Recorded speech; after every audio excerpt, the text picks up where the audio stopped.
नमस्कार मित्रांनो, लपंडाव या मालिकेच्या 6 ऑक्टोबरच्या भागात आपण पाहणार आहोत. सखी आता कान्हाला घेऊन आलेली असते आणि ती कान्हाला म्हणते, तू जाऊन आईस्क्रीम घेऊन ये. तर सखीच्या गाडीमध्येच कान्हाचा मोबाईल असतो. तर कान्हा म्हणतो, मी माझा फोन घेतो. तर सखी त्याला म्हणते, तुला फोन कशाला हवा आहे आता? तर कान्हा म्हणत असतो, माझा फोन आहे.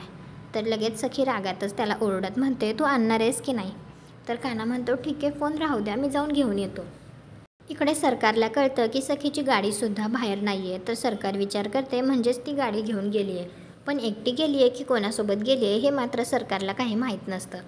इकडे तर सखीच्या सांगण्यावरून कान्हा आता आईस्क्रीम आणण्यासाठी गेलेला असतो. त्यावेळी सखी त्याचा मोबाईल घेते आणि ती मनात विचार करत असते, सॉरी कान्हा, पण आता मी जे काही करणार आहे त्याने एका दगडात 2 पक्षी मरणार आहेत. तुझ्याच हातून तुझ्या सरकारच्या रेप्युटेशनचा धुवा उडेल. तेवढ्यातच कान्हा आईस्क्रीम घेऊन आलेला असतो आणि तो सखीच्या हातात त्याचा मोबाईल बघून तर थोडा घाबरतोच. म्हणजे त्याला कळतच नाही की त्याच्या मोबाईलमध्ये सखी काय करते.